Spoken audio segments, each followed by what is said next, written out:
saying so. Another superstar goes down to injury. I can't take another one, but does this give weight to LeBron's complaints about the schedule, or are you on the side of Shaq? You're making tons of money? Stop complaining. Which one is it? As far as Chris Paul goes, it is time to go and seal the deal in terms of that legacy. We need that ring. Plus, Ja Morant, Memphis Grizzlies, he's coming through. We're going to talk about that young team. And you know, I picked them to beat the Warriors. Don't forget, I was the only analyst that did that. Oh yeah, Perk did it too. He's also here. Me, Perk, Charlie, we're getting after it on First Take. Let's go, y'all. The news tonight that Trae Young is out. And Giannis is grabbing toward his left knee area. Oh my, the Eastern Conference Finals may see a gigantic turning point here.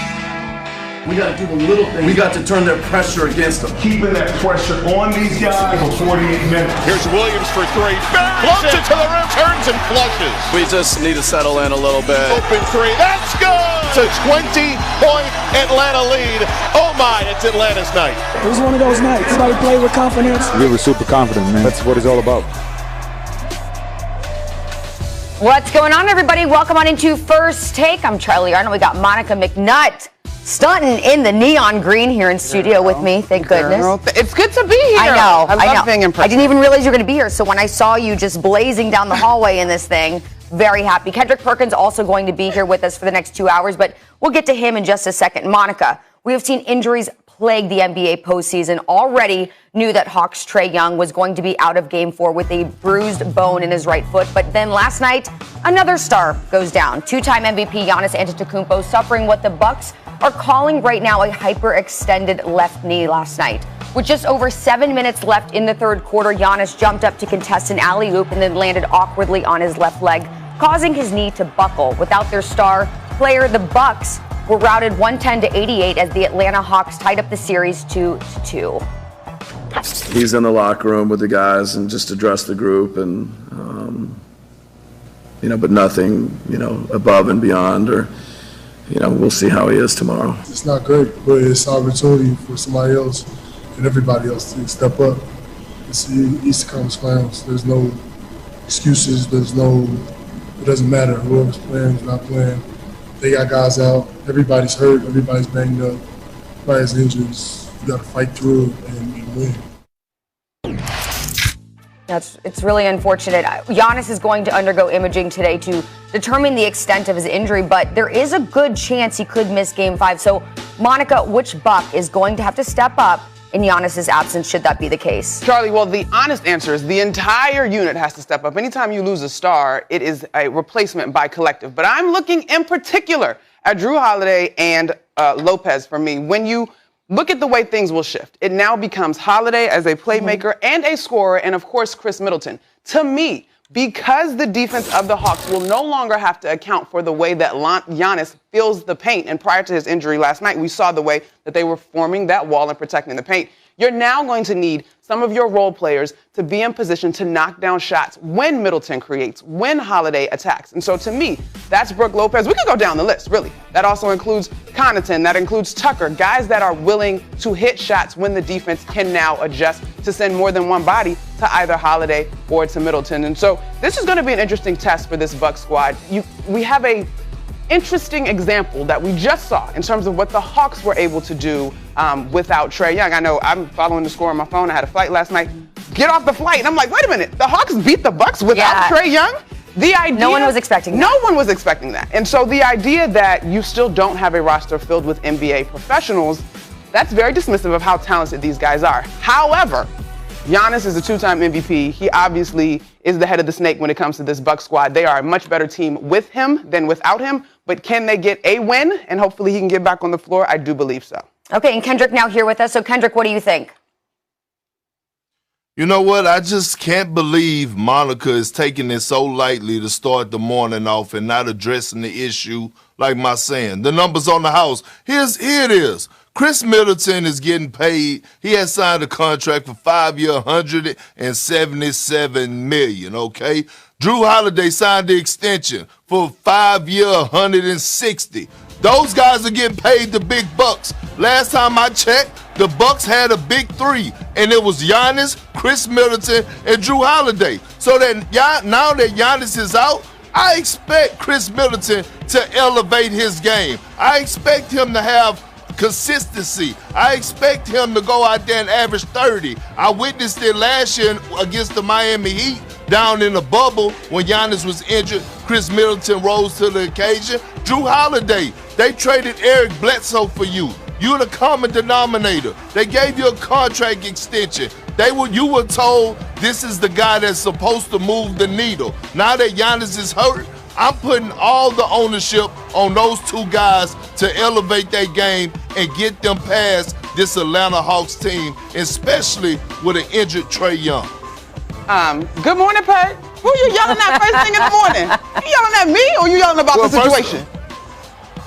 Well, first of all, I tried to talk to you earlier, but you couldn't hear me or you was ignoring me before the show started. Nah, don't get sassy this morning, okay? All right, listen. We agree in that they are the big three. Middleton and Holiday are obviously the other two healthy players, that make up that big three. But Perk, my thing is, if we trust that those guys are going to do what they're supposed to do, like you always say, it now becomes that much more important that the others are able to show up, because the defensive attention that Giannis garners can now be shifted to Middleton or Holiday, who do not have the overwhelming physical presence. So all I'm saying is when Middleton steps up, when Holiday steps up, the others have to be prepared to step up as well, whether that's on the glass, whether that's the defensive effort, and particularly on the offensive end, because they have to be legitimate scoring threats in order to create those lanes. Because those two, the other two of the big three, are not as overwhelming in the paint. That's all I'm saying. No, I agree with you. Look, and we have to realize that Brook Lopez is a guy that you could still go to on the low block. He's a guy that's capable of having 25 and 13 points in the game. He's still that good. But when I look at Chris Middleton and I look at Drew Holiday without Giannis, now all of a sudden some ownership has to go on Mike Budenholzer. He has to redraw up his playbook. He has to put those guys in position to be successful. He has to come to the table like Ty Lue did to Paul George. He had a meeting with Paul George and he said, you know what? When I go to the steakhouse, I don't want to just eat salad and appetizers. I want the filet. I want the corn creme brulee, whatever it's called. I want the sauteed spinach. I want the whole meal. So with that being said, at the end of the day, Monica, look, Chris Middleton and Drew Holiday, they're getting paid the big bucks. And when you get paid the big bucks, you got to deliver in great fashion. You're not wrong. You're not wrong. He's not wrong. Okay, look, ESPN's BPI gives the Milwaukee Bucks a 48% chance to win the NBA title if Giannis is healthy to play for them the rest of the way. Only a 23% chance should he not be able to play. So that's a big, drastic change in numbers there. So we wish Giannis the best. Hope to see him in Game 5. But let's look at the other side of things, because with Trae Young sidelined, the Bucks looked to Lou Williams. Months ago was considering retirement to fill the void, and he delivered. In his first playoff start of his career, he put up 21 points, 5 rebounds, and 8 assists, allowing the Hawks to never trail all game and tying the series up in a dominating fashion. So how about them Hawks, Lou? When Trae goes down, we still feel like we're confident in our abilities as players as well. Obviously, Trae is a major part of what we do, but we feel really good about the things that we bring to the table, and sometimes you got to band together and create success. And I think tonight was one of those nights where everybody played well, everybody chipped in a little more than usual, including myself, and we bridged that gap that Trae brings. Yeah, it was remarkable success. Perk, what did this game say about the Hawks? It said a lot. First of all, we already know that Lou Will is a walking bucket. He's a true professional. You could drop him anywhere in America. I don't care if it's at the LA Fitness, the Wellness Center, wherever. He's going to get buckets. We know that, right? He's a pro's pro. But at the end of the day, we have to give credit to Nate McMillan. I thought he did a great job of having his troops ready to play. Even before Giannis went out the game, the Hawks defense was on point like Rondo. I mean, they were loaded up, boxes and elbows, not giving up any driving gaps, contesting everything, playing hard, running through a wall for Nate McMillan, sharing the ball offensively. They were playing beautiful basketball on both ends of the floor. So what that goes to show me is that Nate McMillan has the attention of that locker room. A voice in that locker room matters. Who said that coaching doesn't matter in the NBA? I heard a couple people say it in the beginning of the season. I would not say their name. Kyrie, Kevin Durant. Coaches does matter. And Nate McMillan is showing a prime example of that right now. Coaching definitely matters. I agree with you 100%. But I also think, and it's weird. I will admit, as a part of the Knicks coverage team, I was too close to this team to really give them their flowers at the beginning of this playoffs run. But this is a team that is very similar in mindset to me to the team that we called in our guest a little later in the show, that Memphis Grizzlies squad. They are young, they are confident, they are talented. I think people sometimes skipped over the length that the Atlanta Hawks have. They overlooked the shooting that the Atlanta Hawks have. They shot 50% as a team from the field last night. And in particular, when you get a guy like Bogdanovic back on track, knocking down threes, I mean, as important as Trey is, if it's not a lob or a floater, it's usually a pass somewhere to Red Velvet and Kevin Huerter, shout out to the Maryland Terps, my DMV area, or to Bogdanovic. And so Bogdanovic getting back on track, to me, was a huge part of this ballgame. And we absolutely hope Trey returns. Mm-hmm. But I think when you look at this Atlanta Hawks squad, they have been 6-2 in clutch time victories, right? Down the stretch of this postseason. They have the most clutch victories. So there is nothing about this squad that shrinks from the moment. And that's something that might not show up on the box score, but as you watch the makeup of this team, how confident Trey was coming into this thing, talking about how everyone had overlooked that squad. Listen, I will be the first to admit, I overlooked the Atlanta Hawks. I am no longer overlooking them. I don't think anyone is.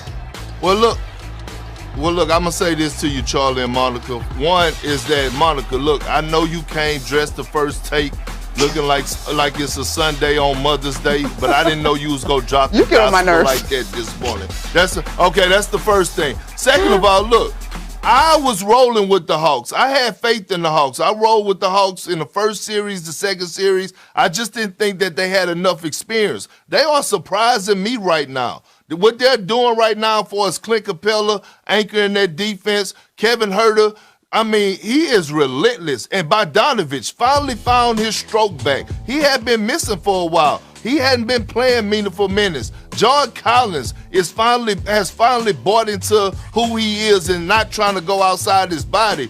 And God knows, whoever thought that Gallinari, a guy that I probably could beat in a foot race, will be out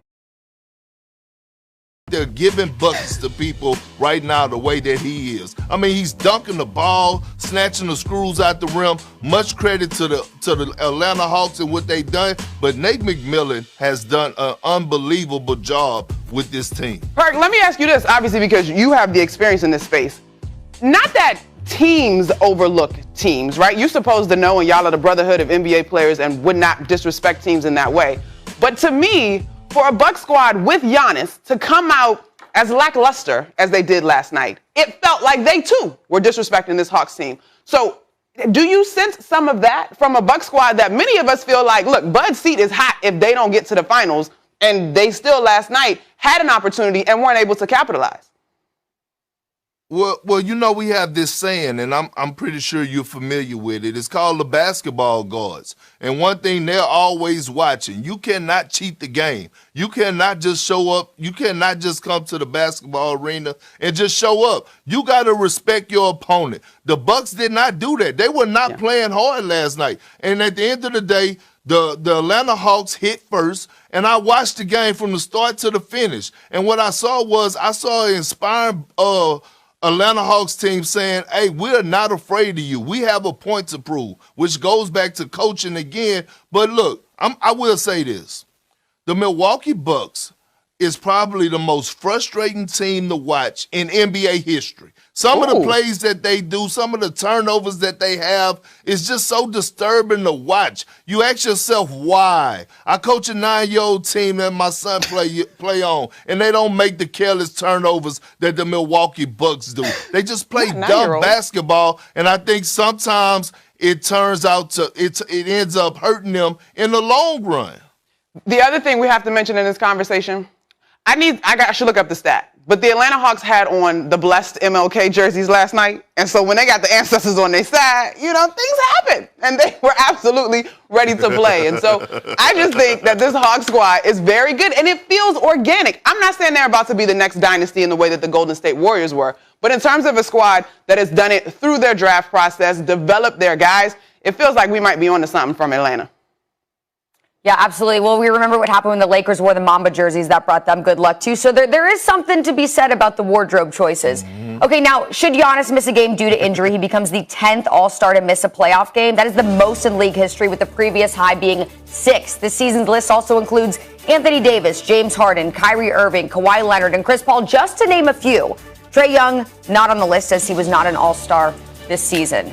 So, with so many All-Stars unable to contribute throughout the postseason, is this a legit championship perk? Yes. And look, injuries happen.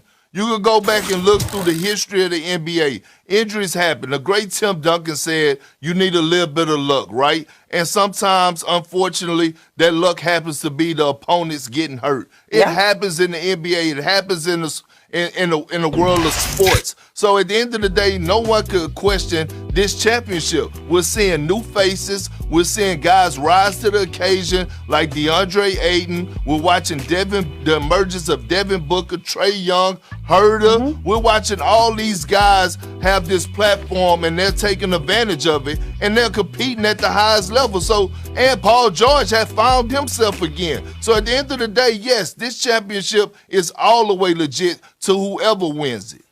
I'm going to take y'all behind the veil just a little bit. This morning in our production meeting, when this question was posed, I legitimately was disturbed and confused. Why wouldn't it be legit? Well, I don't understand.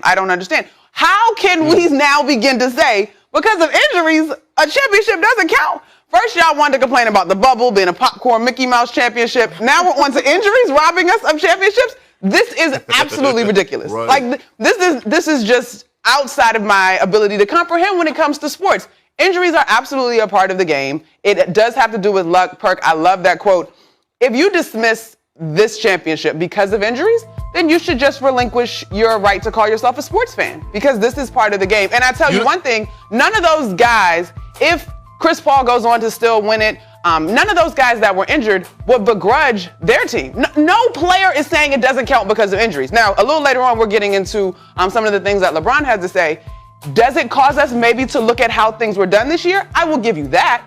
But to say that this doesn't count, like what planet are you on? No, absolutely not. This counts. And we just saw a prime example of it last night. Superstar Trae Young was out, a guy who's probably averaging around 33 points in this series. Their superstar, the head of their snake, is out. And what the Hawks do before Giannis even went out? They were up double digits. They come out and they strike. So at the end of the day, I don't want to hear that. You can miss me with everything that's going on. We watching guys like Cam Reddish, who haven't played in 4 months because he was injured, come in off the bench and have a serious impact. I mean, he was strapping Chris Middleton so tight like he was tying up a pair of winter boots last night. That's how much he was on him. So at the end of the day, I don't want to hear. You can miss me with that. It's always a problem.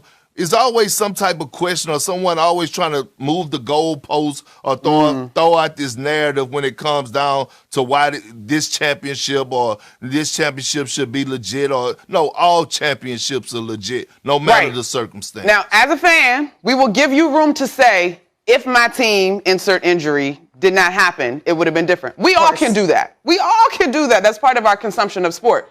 But the record will stand. The champion of 2021 is whoever is going to be, injuries or not. Sorry. Well, Charlie and Monica, I'm gonna say this, and one last point. I was on the 2010 team with the Boston Celtics when we played the Los Angeles Lakers.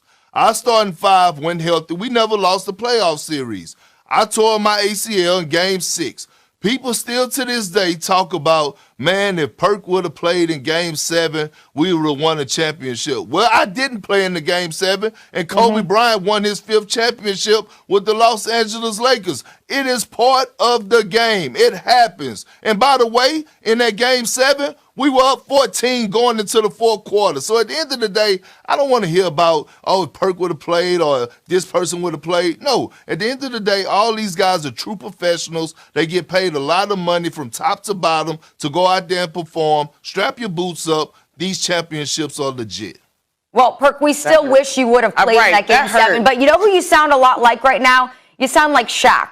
And that's a guy whose comments we're going to get to later on in the show because he responds to LeBron. And we all know how LeBron went on that rant the other week. But we do got to move on because we have a lot more that we also have to get to because Ty Lue sure does seem to enjoy being down 3-1.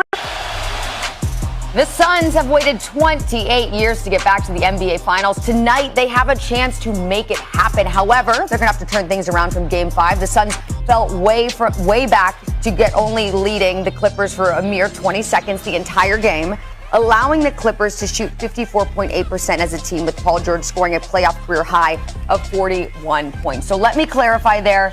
The Suns only led for 20 seconds the entire last game. So, Perk, is it time for the Suns to panic now?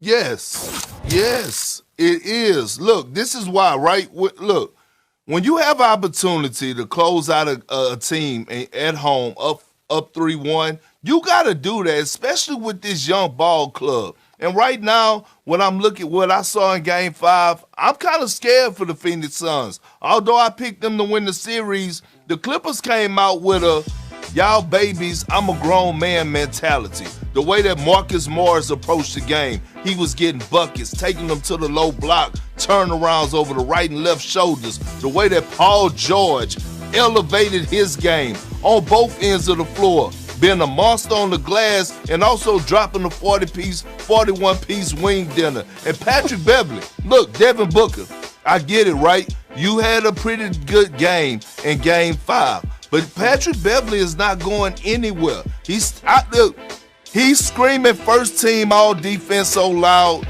I'm listening through the TV. I got to put earplugs in my ear, and I'm sitting at the crib, okay? And it's just not going to stop. And what's happening is Ty Lue is making adjustments. And I don't know if Phoenix could figure it out. They went small. They came in with Boogie Cousins. DeAndre Ayton couldn't get the ball on the low block. He couldn't get a field. He didn't know what to do. He was scrambling on the defensive end. So right now with Ty Lue, the history of Ty Lue, him making adjustments, the best coach in the NBA right now, and the Clippers going home with the way that Paul George is playing, I'm afraid for the Phoenix Suns.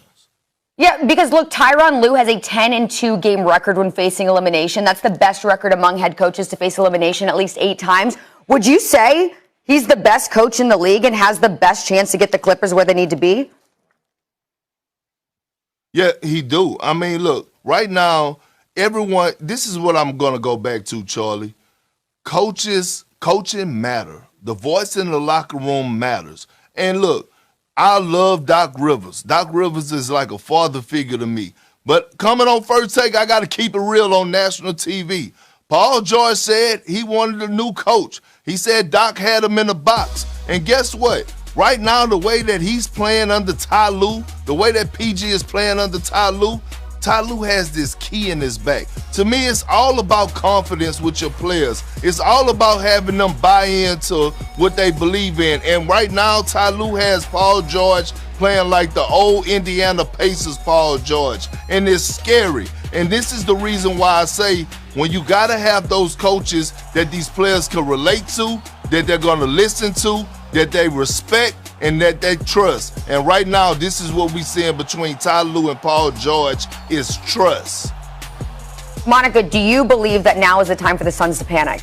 It is not time for the Suns to panic. Not yet, Perk. I picked this series to go 7 anyway, and so I'm not ready to panic. But Perk, exactly what you just said on the other end is why I'm not panicking if I'm a member of this Phoenix Suns squad. You have a coach that has the ability and has created total buy-in, has unlocked his superstars, and you've got someone who should have been a serious candidate for MVP in Chris Paul, who can also do that on the floor. So to me, for as fantastic as Ty Lue has been, and yes, he has the experience in this moment that Monty Williams doesn't necessarily have. When I look at this Phoenix Suns roster, they've got 3 guys that are averaging 16 points or better. They've got balance, they've got continuity, and they too have confidence the entire series. Each way, we've seen adjustments be made, right? And so moving forward, if I'm the Suns, all I'm doing is strapping in my seatbelt, tying up my shoes, and getting ready to get after it, because they have the tools, I think, to match what this Clippers team has been able to do. If you just look at the score from the other night, it's a little bit misleading. This team was closer than that score would indicate, and they're right there. So they get to go back home. They are a great squad. They also have buy-in and are playing with confidence. And to me, we are witnessing the changing of the guard. It's been great to see vintage Paul George return. But on the other side of the ball, you've got Devin Booker, you've got Chris Paul, you've got DeAndre Ayton, who to me has still not gotten enough props for what he's been able to do in the postseason. So if I'm the Suns, I'm okay. I'm not panicking. There's some adjustments that we have to make, but I'm okay. Well, a couple of things that the Clippers have over the Suns, Monica, and one of them is experience. Marcus Morris has been to conference finals, okay? Paul George is battle-tested. Reggie Jackson has been to multiple conference finals when he was a youngin' with the Oklahoma City Thunder. Okay, you have a leader on that sideline, a coach, a player that's beyond the coaching staff, and Rajon Rondo, who is steady walking up and down the sideline, preaching, coaching guys through.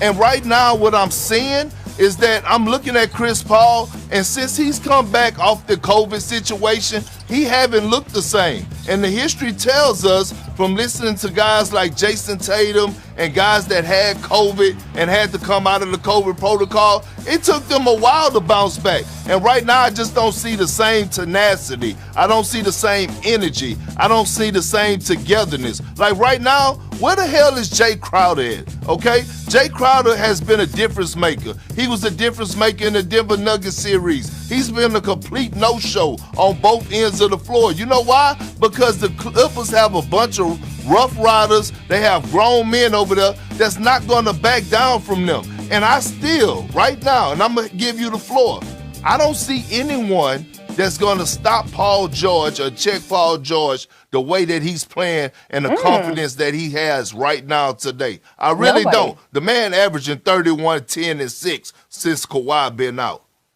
So I agree with you on that, and it has been a tough ask for Devin Booker to guard Paul George.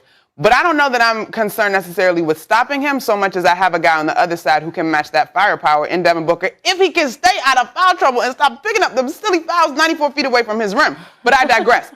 I'm not willing to give it to the Clippers all on experience, though, Perk. I will be honest with you in that regard. As I look through this playoff run, and not just this series, experience hasn't necessarily been what we thought it was going to be. When you look at this Phoenix Suns squad, you know, I've been big on that clutch stat in terms of teams that were willing to show up in the moment. They have the best percentage in terms of clutch wins when we talk about teams that have had 2 or more in the postseason. And so, to me, yes, Jay Crowder has not been the signature Jay Crowder. Even Mikal Bridges yesterday didn't give me the same energy, or the other night, didn't give me the same energy that he started the series with. And there has been a tremendous difference between Cameron Payne running that point guard spot and Chris Paul in his return. However, I am still willing to bank on what you started this conversation with, and that is the ability of a coach to have his guys buy in completely. Is this going to look necessarily the same formula that we have used all season in terms of getting this done if you're the Phoenix Suns? It may not, but they trust Monty Williams. They can make the necessary adjustments.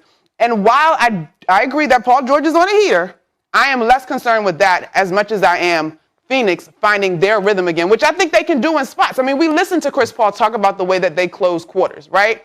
They were right there. You're talking about a couple tweaks. You're talking about a couple stops in terms of slowing runs, and we're looking at a different score in terms of that ball game. So I don't think that is that far away. And if we're going to go to history, as you used for COVID, the Clippers are still shaking history that says they don't necessarily show up. Well, look, let me tell you this. They don't necessarily show up, and that was under a different coach. We're talking about Ty Lue, and Ty Lue is great at making adjustments. And you talk about Devin Booker with his silly fouls, right? No, they're not silly fouls. If you're watching the game, Monica, you know what's going on? They're picking on Devin Booker. They're finding him in mismatches, and they're attacking him. He's picking up fouls because he can't guard a parked car. And this is the same argument that I had with Stephen A. when he said that he was the second coming of Kobe Bryant. And I said, no, Pump your brakes on that because Kobe Bryant played both ends of the floor. He would not only give you buckets, but he will lock you up on the other end. So when I'm watching this series, same thing that happened when T. Lue was down 3-1 when he was part of one of the greatest championships of all time. You know what he did? He searched out Steph Curry. You know why? He said, no, you're going to guard. I'm going to make you spend some of this energy on the defensive end so you don't have all that energy on the offensive end to go back at me. I'm watching him do the same with Devin Booker. That is true. But there are also some silly ones swiping at the ball, 94 feet away from his basket, involved there. And I'm not going to say Devin can't guard a Perk. I do think that Devin has made some strides in his defensive prowess. He is not Kobe yet. Listen, the same things at the end of the day, I'm standing on it in terms of the Phoenix Suns having the opportunity to make some adjustments. Now, I will say this. If Paul George manages to pull this off and lead his team past this Phoenix Suns squad that I picked to go to the finals, then I will be the first to relinquish all of the, I won't call it hate, confusion surrounding Paul George and whether or not he shows up in big-time moments. Well, with that being said, Monica, listen, I picked the Suns to win this series as well, but I got to be a realist because I'm panicking right now. I'm not a Suns fan, but I picked them to win the series. You got to breathe. You got to breathe. I think we're okay. Well, look, it's going to have a lot to do with how the Suns get started, too. You remember the last game, the Clippers took a 20-5 lead from the beginning, so we'll see what happens there. Also, you both are picking the Suns to win. BPI also picking the Suns to win. They give the Suns a 78% chance of winning the series, a 50% chance of doing it tonight in Game 6, so things look to be pretty even as they stand as of now. Okay, guys, let's keep it moving. We got a lot more to get to because instead of being bummed about Serena's early Wimbledon exit, we are celebrating the Queen's greatness. Is she the most dominant athlete of the 2000s?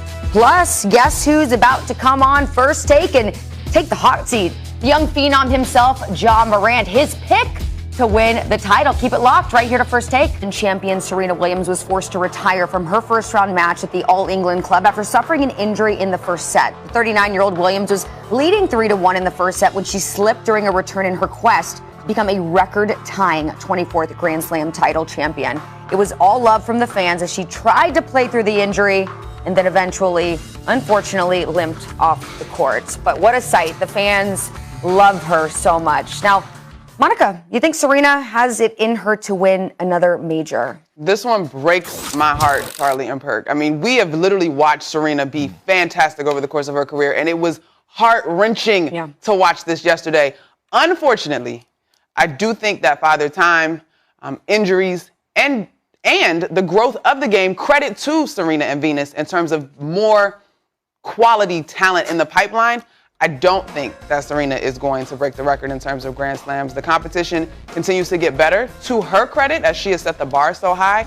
And we know that she just continues to struggle physically at this point in her career. So sadly, I hope this wasn't the last time that we saw her. I do hope she gets to go out a little bit more gracefully, unless, of course, she decides to bow out now, which we would totally respect. But I don't know that she's going to get the Grand Slam record. Well, you know what? I'm going to go another route with it, okay? And far as praising Serena Williams today. And I'm going to say this. She could show up to every major tennis event and lose in the first round, have an early exit, and it don't even matter. You know why? Because she's one of the greatest athletes of all time. She's sitting up there on Mount Rushmore. So at the end of the day, what she did for tennis, what she did for the culture, is second to none. So I don't even care, right? It hurt my heart to see her go out the way she did because of injury. But at the end of the day, Serena Williams is already cemented what she did for tennis, for the culture. I just want to applaud her for it and give her flowers. Name another athlete that was in a Beyonce video, y'all. You can't? Okay, that is her greatness. Okay, so she's almost broken a record, 23 Grand Slam titles, been in a Beyonce video, nothing that this woman cannot do. Monica, is she the most dominant athlete of the 2000s? You know, we get great questions on First Take. Shout out to our producers. I went digging for some people that might be comparable, and I came up short. It continues to be Serena Williams, the class of the 2000s. You look at how much winning she did, right? skip a few. Every other year, if not every year, she was picking up a title. She's got 22 major titles on her career. She's got 8 Wimbledon victories. That's only one behind her sister, who has 9 of those. But not only did she win in singles competition, she won in the doubles competitions as well. And so, in terms of racking up the hardware, last summer when that video went viral of her in her trophy room, and she was casually like, oh, we don't keep second place around here. Like, not many people have that trophy room. So, between it being an individual sport, between how much she dominated this sport, hands down, in terms of cleaning up all that hardware, it's really hard for me to think of anybody else that was as dominant over the course of the 2000s. Well, Monica, let me help you out, okay? Please. And it's a guy by the name of Floyd Mayweather, okay? Floyd Mayweather. And I get it. He may not be the people's champ. I know he's flamboyant. A lot of people don't love him. They don't like what he do. A lot of people don't applaud his approach and his arrogancy and everything else about it. But when it comes to him boxing and mastering the sport of boxing, he has done it like no other. I mean, he has 0 flaws offensively and defensively. He's a cultural icon to all the upcoming boxers. Everyone wants to be like Floyd. By the way, 13-0 in the year 2000s, right? For his title runs, right? 5 KOs. And when you talk about it in 4 different weight classes, that's incredible. And it's just, when we think about Floyd, we think about how he's a self-made guy, entrepreneur, don't need anybody, is not endorsed by anybody, don't have endorsements. He boasts and he brags. But when it comes down to boxing and it comes down to one of the greatest to ever do it, Floyd Mayweather is standing up there with the best of them. And it's one of the most brutal sports in sports history, in sports, right? You standing one deep, you at any given second, you could get knocked out, you could get knocked down. He never got knocked down, he barely gets hit. At the end of the day, he's undefeated. He don't even know what losing is. He's never taken a loss. So I'm going with Floyd Mayweather as the most dominant athlete in 2000. Okay, Perk. All right, that's not a bad choice, but I hereby declare in my Sunday Mother's Day best, as you called it, you want to throw a little shade, I'm going to lean into it, that the tiebreaker in this conversation is a Beyonce video, so don't at me, it's actually Serena, because Floyd could never. Floyd, you know what Floyd could never also do? He could also never be a kick-ass mom like Serena Come on. All right, I just saw pictures of her daughter. She was in Versailles, dressed as a Disney princess while her mother was trying to In Versailles? I mean, come on. Can we compete with that? I'm going to fall back. Yeah, no, I'm gonna fall back. I'm gonna fall back. I'm not. Y'all not about. That's right. Fall back. All right. Women dominate. Let's go. There it is. All right. Well, let's keep it moving right here on First Take because we got to get back to the NBA playoffs. With the Hawks have won last night's game. If Giannis hadn't gotten hurt, Monica and Perk debate the Hawks' unreal performance without Ice Trae. Plus, reacted probably the same way yesterday. The first assumption when Trae Young was announced out with Game 4 with a bruised right foot, that it would be smooth sailing for the Bucks, who were going for their 3rd straight win. But quite the contrary. Notwithstanding Giannis' 3rd quarter injury, the Hawks cruised the entire game, leading by as many as 25 points, going on to win 110-88 to tie this series up at 2. Perk, was the outcome of this game more about the Bucks or was it about the Hawks? Oh, it was about the Atlanta Hawks, and I don't even think it's a debate for the simple fact that your superstar goes out, a guy that has been, tremendous throughout the playoffs, to me, been the brightest star of the playoffs. He goes down, and everyone in the world thought that the Bucks were going to blow them out. And what did the Hawks do? They came out and played their hearts out, hung their hats on the defensive end, holding them to 88 points, holding the Milwaukee Bucks to 88 points. They put on a defensive clinic. And by the way, they played inspiring basketball offensively, player and ball movement. They had 6 guys in double figures, led by Lemon Pepper Lou, who Draymond Green tweeted out and said, don't sleep on. They were together. It seemed like a family. It seemed like they enjoyed playing with one another. It was just a beauty to watch. This game was more about the Hawks than the Bucks to me, just because of the way that they approached the game without their star player. I got to figure out, This happens to me and my partner Kaz on our other show too, because I feel like we're thinking the same way, but we come up with the different answer. For all of those reasons, Perk, I feel like it's more about the Bucks not capitalizing in terms of being a team that we have high expectations from. They threw almost $400 million at Giannis and Drew Holiday. I didn't even mention the Middleton numbers. They are supposed to be the team that capitalizes in a moment in which the Atlanta Hawks are missing their star, and they didn't. And so for me, it is a glaring lack of focus. It becomes a commentary on this team's ability to be prepared for the moment and just how serious they are about the opportunity to go and win a national title. It also becomes a huge commentary on Bud, again, Coach Budenholzer, who I'm wondering, did you game plan for Trey and then Trey wasn't there and then y'all couldn't adjust in terms of the game plan? Like, I don't understand. Before Giannis got hurt, it looked like he got comfortable. He wasn't attacking the paint that he was in the previous victories in the course of this series. He looked like he was settling for that jumper a little bit more. I'm very confused by this Bucs squad. We know that this Atlanta Hawks team is good, and so for them not to be prepared to deal with them, I'm looking more at the Bucs because I know that Atlanta is a good team. Raz Godonwude also here with us. So, Raz, who do you think this game was about more? Was it the Hawks or the Bucs? Monica, you know you're my girl, but I got to go with Perk on this one. Okay. Okay. And game 4 was about the Hawks. First of all, you got to start at the top. You know, Nate McMillan had his team ready to play without Trae Young. They understood the assignment. Without their top playmaker, they had to move the ball. They had 26 assists in the game. They came out in that game. They were the aggressors on offense, on defense, and mentally. Then you look at the performance of Lou Williams, who, by the way, I was not surprised by anything he did on that court. Don't forget, against the 76ers, when the Hawks came back from being down 26 points, I think that was game 5, it was Lou Williams who was the catalyst there. So now Lou Williams comes in, he's in his first career playoff start, 21 points, I expect that from Lou. I'm like, I believe that he can do that. But it was the efficiency in which he played with that really impressed me, because you know Lou could put it up. He shot 7 for 9 from the field within the flow of the game. He had 8 assists, only 1 turnover. Very impressive. This was about the Hawks. I want to point out one more thing. Giannis's injury is significant, but it did not alter the momentum of that game. When he went down, the Hawks were down 10. Going into halftime, Giannis had already shot 3 air balls.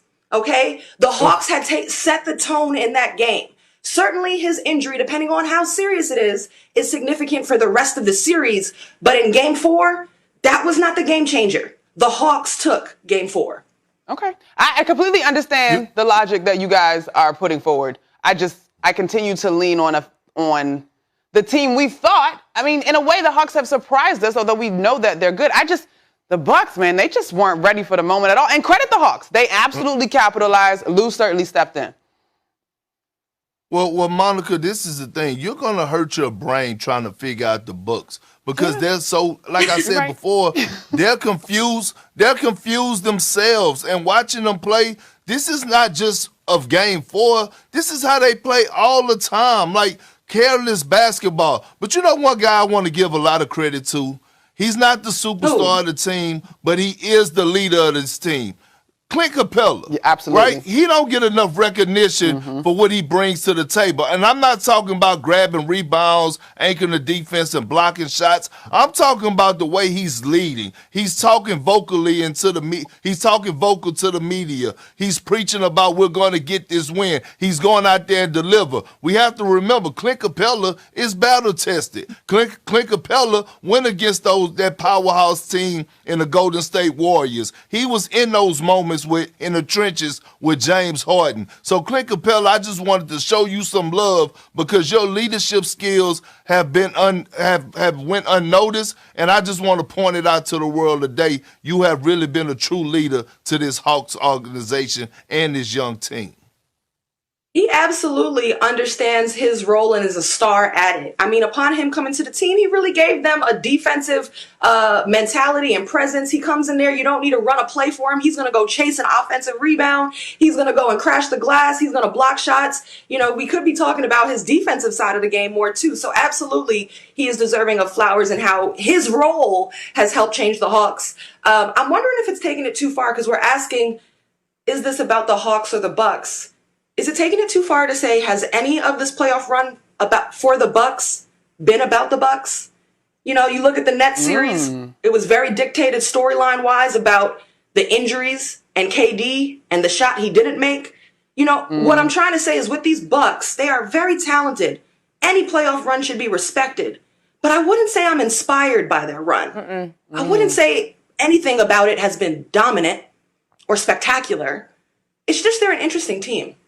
They do seem to lack that mentality, like that drive to really win and be that champion. You know, the mentality you need to become a champion, it does seem to be lacking. So, look, I think we can all agree on that one thing. But let's talk about Chris Paul, because this man has the mentality he needs. He is one win away from his first finals appearance of his 16-year NBA career. But he's been here before, guys. In 2018, his Houston Rockets were up 3-2 in the Western Conference Finals against the Golden State Warriors. And before the defending champions stormed back to win the final 2 games, Paul hobbled by a hamstring injury. So he knows what it's like. He's hoping it'll be different this time around. So, Perk, how much pressure is on CP3? It's a lot of pressure on CP3. And look, yesterday I said that, before Game 5, I said that his legacy was on the line, that if he win Game 5, it will cement him probably top 5, the number 3 spot of all-time greats as far as the point guard position. But right now, his legacy is on the line to get past this series because Chris Paul has a history of blowing 3-1 leads. So he better not blow this one because I believe that his legacy will take a hit. Being up 3-1 is going to feel like he has the jank. It's a lot of pressure on CP3 to close this series out. It's a lot riding on his legacy to close this series out. And I'm a big CP3 fan. I thought he should have won MVP this season. I've been applauding him. But at the end of the day, he got to get past this Clippers team. This question stresses me out, Roz, Perk, and Charlie. I'm absolutely vexed. I remember your reaction in the meeting. Oh my God, I'm so vexed. There's plenty of pressure to go around in this series because on the flip side, is CP3 under more pressure than the Clippers and Paul George? I hate that. Oh God, I sometimes hate that we do legacy with rings because there's no doubt that CP3 is one of the greatest point guards to come through this league. But golly, Ross, he did, this really, I don't know. If I had to pick between the two. This will come back to haunt you. Don't worry. I think there's, oh God, you guys, is there more pressure on the other side? Oh, I don't want to answer. Go, Ross. Okay, Monica. No, I feel you, Monica. First of all, I feel the angst because Perk saying his entire legacy is on the line. I'm surprised in you. You're a former NBA player. You don't think that's a little dramatic? A man's full body of work is on the line based on this moment? In my opinion, let me just first take the argument. There is a lot of pressure on Chris Paul. Let me be very clear in saying there's a lot of pressure on Chris Paul. We know, he knows, his teammates know he hasn't made a finals. Cool. But beyond that, bigger than that, the Suns simply need Chris Paul to lead them in this moment. You know, when it's all said and done, if the Suns lose to the Clippers here, the overall story, it will not be think pieces on a collapse. The story of this team will be young guys who overachieved, made the playoffs for the first time in 11 years. They'll call this season a success and look to the bright future of the Suns. The think pieces will be, however, about Chris Paul falling short again. And so that comes with pressure. And hey, basketball is a team sport. Devin Booker could be playing better, but Chris Paul needs to lead him, show him how to play with urgency in the playoffs. Devin Booker hasn't been here before. I think you mentioned it earlier in the show. Crowder could be playing better. Bridges could be shooting better. But a lot of their production comes off of the rhythm that Chris Paul creates for them. So Chris Paul there is pressure in Chris Paul showing up here because this Suns team is young. They haven't been here before, and he's got to show them how. Don't forget, we gave Chris Paul so much credit for their wins over the Lakers and the Nuggets. Like, we credit him for Ayton coming into his own. We credit him for Booker. Anything good happened, we said, well, Chris Paul taught him. So if they fall short, there's got to be accountability for Chris Paul, too. I don't like it, y'all. I don't like Chris Paul does need to lead them because the starters, other than Devin Booker and Chris Paul, this past Game 5 only combined for 19 points. So a lot of the pressure does fall to CP3. My only thing, Roz and Perk, Charlie, real quick. My only thing is I somewhere, somehow, if it doesn't happen, it becomes, on the other side, Paul George shaking all that, whether you agree or disagree, he deserves all of the flack that he has caught. I feel like if the Phoenix Suns were playing, who could they, Dallas, I think, in this series, or if they were playing the Jazz, right, then it would be Chris Paul. But I just think on the other side, there is almost as much pressure, and so I hesitate to say, I definitely can't put his entire legacy. So, yeah, what is your response here? How much pressure? He's under pressure. He's under pressure. If I had to give it a percentage, he's under 80% of the pressure, right? But on the flip side, I think if this Clippers squad can pull it off, that to me will be just as big a story. And so, yes, Chris Paul is absolutely under pressure. Also because he's aging. Like, how many more chances is he going to get here? But I agree with Roz that this Suns team, in many ways, is ahead of schedule. Perk.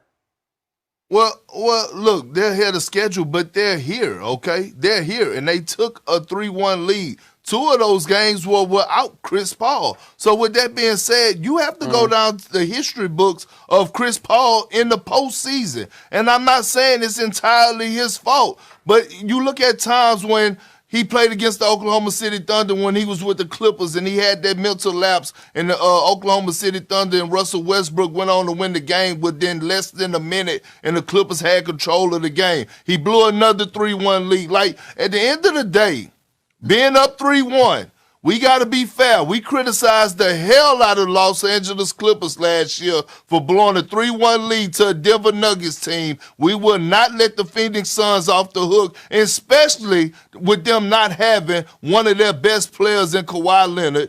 Marcus Morris is playing basically on one leg. He's 50%. Zubac just went out. He's injured. It's a Howard team. It's no pressure. Matter of fact, the Clippers are playing with house money right now. They're playing with house money. In my opinion, if the Clippers lose this series, it would be no pressure. It would be nothing said about them. Matter of fact, in my opinion, they overachieved. Knocking off the Jazz, the number 1 seed, when Kawhi went out. Paul George went on to lead them. Hot sauce Reggie Jackson doing this thing. No, but with Chris Paul right now being up 3-1 and having a chance to close this out and make his first finals appearance after choosing to go to Phoenix when he probably had the opportunity to go to the Lakers, Clippers, or any other contender, we can't let Chris Paul off the hook that easy. I'm sorry, ma'am.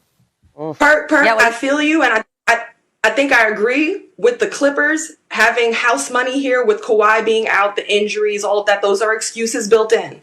Same thing, could you not agree, Monica, Perk, that end of the season, if the season ended right now, we'd call this season for the Suns, this Suns team, Absolutely. This young Suns team, a success. Yes, Monica? Absolutely. Yes. So the person with the most pressure here is Chris Paul. If he does anything but fall short of these finals, the think piece is going to be about his inability, for whatever reason, year after year, to not be able to get there. Yeah, absolutely. This is not about the Suns. This is about CP3. Let me give you a couple statistics. Chris Paul seeking his first career finals appearance. His 2,472 playoff points, 11 All-Star selections, and 10 All-NBA selections. The most of any player to not appear in an NBA Finals in their career. So this is very much about his legacy. Roz, girl, thank you so much. Good to see you. Okay, let's keep it rolling right here on First Take because we talked about it earlier. LeBron took to Twitter last week about the many injuries this postseason, and Shaq responded with a shutdown. Who do our analysts agree with? That debate? Oh, you hate to see it. Injuries seem to be a calling card of this year's NBA playoffs. 9 different All-Stars have missed time with this postseason with injury. Some think it was due to the shorter than usual offseason coming out of the bubble and the new addition of a play-in round to begin the playoffs. So LeBron had this to say in part on Twitter regarding load management earlier in the month. He said, quote, "They all didn't want to listen to me about the start of the season. I knew exactly what would happen. I only wanted to protect the well-being of the players. These injuries just isn't part of the game. 8, possibly 9 All-Stars have missed playoff games, the most in league history. This is the best time of the year for our league and fans, but missing a ton of our favorite players. I speak for the health of all of our players, and I hate to see this many injuries this time of year. Sorry, fans. Wish you guys were seeing all of your favorite guys right now." All right, well, in response to that, 4-time NBA champion Shaquille O'Neal recently said this, quote, "When you're living in a world where 40 million people have been laid off and I'm making $200 million, you won't get no complaining from me. I'd play back to back to back to back back-to-back. I'm not knocking what anybody said, but me personally, I don't complain and make excuses because real people are working their tail off. And all we got to do is train 2 hours a day and then play a game for 2 hours at night and make a lot of money. So my thought process is a little different. All right. Shaq coming back. So, Monica, do you agree or disagree with Shaq's comments?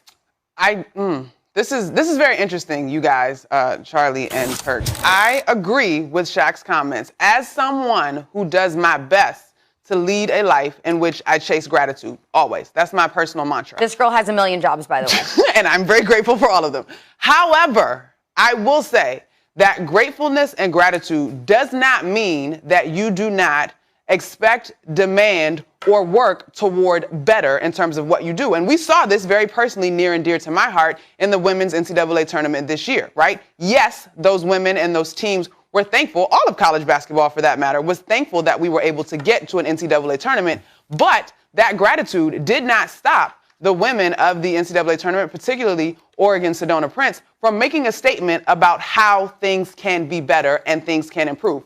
This is an interesting contrast from what Shaq is saying to what LeBron is saying, because if you listen to what LeBron wrote there, he's speaking on behalf of the league. And LeBron, is in a position of leadership, right? And so it's not necessarily him saying, I got hurt, although we could argue that I got hurt because of this condensed season and the shortened offseason, but he represents the league at large. And so I also understand that Shaq wrote in there personally how he handles things. And so I think there's room to be grateful and understand how blessed you are, but also know within your profession, there is still room to be better and to have a voice that represents the entire body of players, Perk.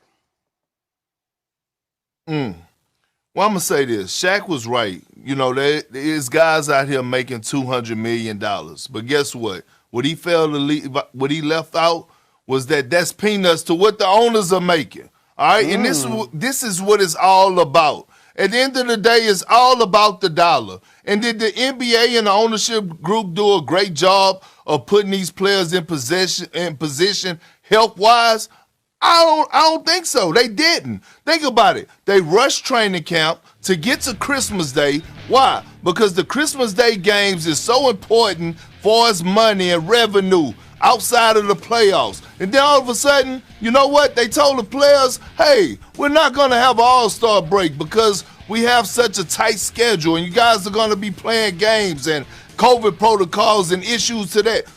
Guess what? They reneged on their word. They had an all-star game. They had all-star weekend. So guys had to play. Look at the guys that are injured right now. These are the guys that are expected to step up every single night and give the fans what they want. Please the fans, give the fans entertainment, play a lot of minutes because fans pay their hard-earned money, and rightfully so. But at the end of the day, you have to make sure you protect your product. And by that, we knew that COVID was going to happen. We knew that it was going to be cancellation of games. So guess what? Guys had to do makeup games. Look at these playoffs. Usually in the Western Conference, sometimes you get 2 days in between games. It's not like that. Every other day you're playing.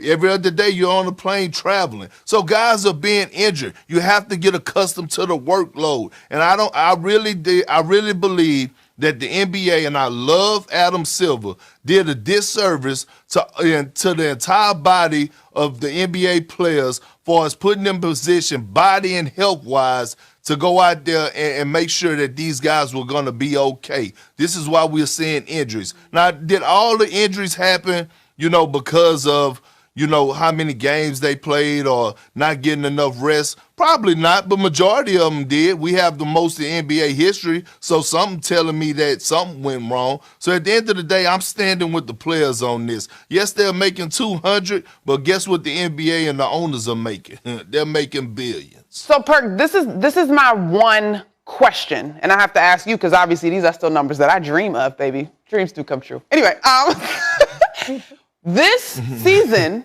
still had to be agreed upon. Am I correct in that? From the Players Association and the league? Yeah, but look, let's not be fooled, okay? Don't let the people sit up here and tell you that the sky is green and the grass is blue, Monica. You know better than that. Yeah, it has to be agreed upon. I get that. But at the end of the day, We already know with this CBA that the owners are still in control. At the end of the day, listen, at the end of the day, they know that players need that money. They need their money. And I'm not talking about the guys that make $200 million. I'm talking about the guys that are on the lower tier, guys that are on rookie deals, guys that are on veteran minimums, or guys that are not making as much, equipment managers. They know that these guys need that money, so they hold their feet to the fire and say, hey, either we're going to do this, or did you know it's an agreement in there that at any given time, if the players don't want to kind of interact or compromise with the ownership group, that they could rip the CBA up because of the pandemic? And guess what? Who does that hurt? Not the ownership group that owns hundreds of millions of dollars. Okay. Steve Ballmer's on the sideline grabbing people's necks while they're screaming and hollering. I get it. Because he's the richest person in the world. I get it. This is big time money, but it is the same kind of dynamic between employee and employer. And I understand that. But all I'm saying is, just like I can't be naive to where the power is actually being wielded, I don't know that we can be naive, because I'm pretty sure that all the players through the league, somebody, as we seen, because we got here, agreed that this was the best opportunity. Now, was it a perfect scenario? Absolutely not. Absolutely not. It was not perfect, but it is layered. Let's go with that, because I don't think it's as simple as the owners was about to rip up the CBA, because players know they needed to get paid as well. And this season, the other part we got to acknowledge, and we cannot ever skip over this part in terms of world history, the pandemic put pressure on all of us and everything that we do. So many people across the globe had to compromise what they were accustomed to in order to make it work. And that includes these NBA players. And so,